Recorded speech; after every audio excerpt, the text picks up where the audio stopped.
नमस्कार दोस्तों, आप सभी का रोचक कथाएं में स्वागत है। आज मैं लेकर आई हूँ माघ माह महात्म 21वां अध्याय।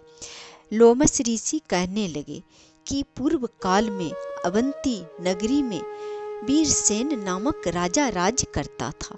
उसने नर्मदा के किनारे राजसूय यज्ञ किया और अश्वमेध यज्ञ भी किए, जिनके खंभे सोने के बनाए गए। ब्राह्मणों को अन्न का बहुत सा दान किया और बहुत सी गाय, सुंदर वस्त्र और सोने के आभूषणों का दान किया।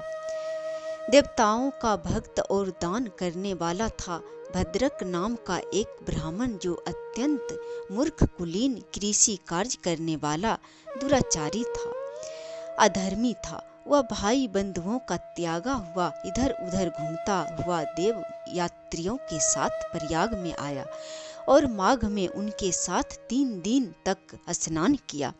वह 3 दिन में ही निष्पाप हो गया। फिर वह अपने घर चला गया। वह ब्राह्मण और राजा दोनों एक ही दिन मृत्यु को प्राप्त हुए।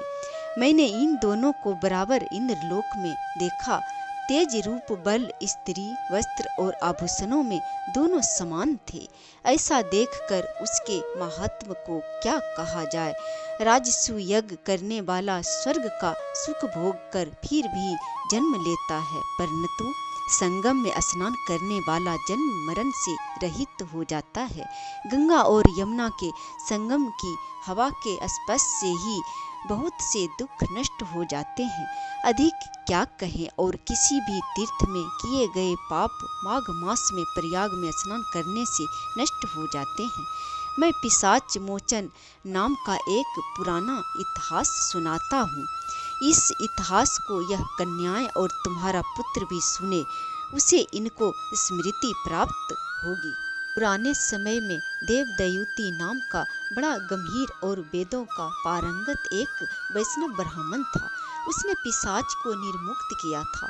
वेदनिधि कहने लगे कि वह कहाँ का रहने वाला, किसका पुत्र, किस पिशाच को उसने निर्मुक्त किया, आप विस्तार पूर्वक कहने की कृपा करें। लोमस ऋषि ने कहा, किलपग से निकली हुई सुंदर सरस्वती के किनारे पर उसका स्थान था।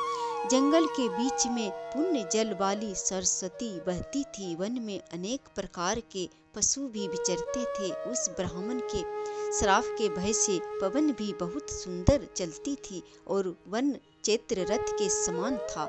उस जगह धर्मात्मा देव दयूति रहता था। उसके पिता का नाम सुमित्र था।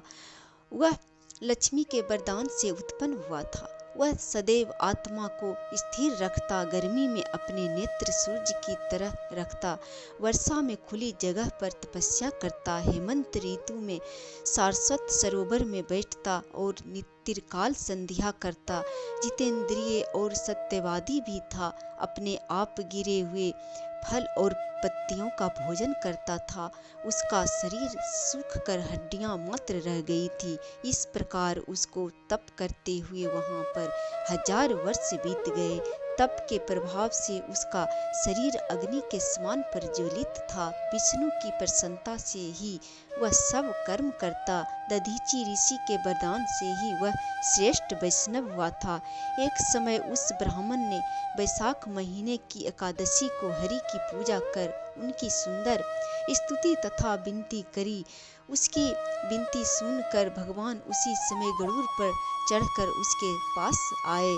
चतुर्भुज, विशाल नेत्र, मेघ जैसा स्वरूप भगवान को स्पष्ट देखकर प्रसन्नता के मारे उसकी आंखों में आंसू भर आए और कृत होकर उसने भगवान को प्रणाम किया। उसने अपने शरीर को भी याद न रखा और भगवान के ध्यान में लीन हो गया। तब भगवान ने कहा कि हे देवादि देव दयूति, मैं जानता हूँ कि तुम मेरे परम भक्त हो। मैं तुमसे अति प्रसन्न हूँ, तुम वर मांगो। इस प्रकार भगवान के वचन सुनकर प्रेम के मारे लड़खड़ाती हुई वाणी में कहने लगा कि हे देवाधिदेव, अपनी माया से शरीर धारण करने वाले आपका दर्शन देवताओं को भी दुर्लभ है। अब आपका दर्शन भी हो गया, मुझको और क्या चाहिए। मैं सदैव आपकी भक्ति में लगा रहूं। भगवान उसके वचन सुनकर कहने लगे कि ऐसा ही होगा, तुम्हारे तप में कोई बाधा नहीं पड़ेगी। जो मनुष्य तुम्हारे कहे गए स्तोत्र को पढ़ेगा, उसकी मुझ में अचल भक्ति होगी, उसके धर्म कार्य सांगोपांग होंगे और उसकी ज्ञान में परम निष्ठा होगी। 21वां अध्याय समाप्त हुआ। जय श्री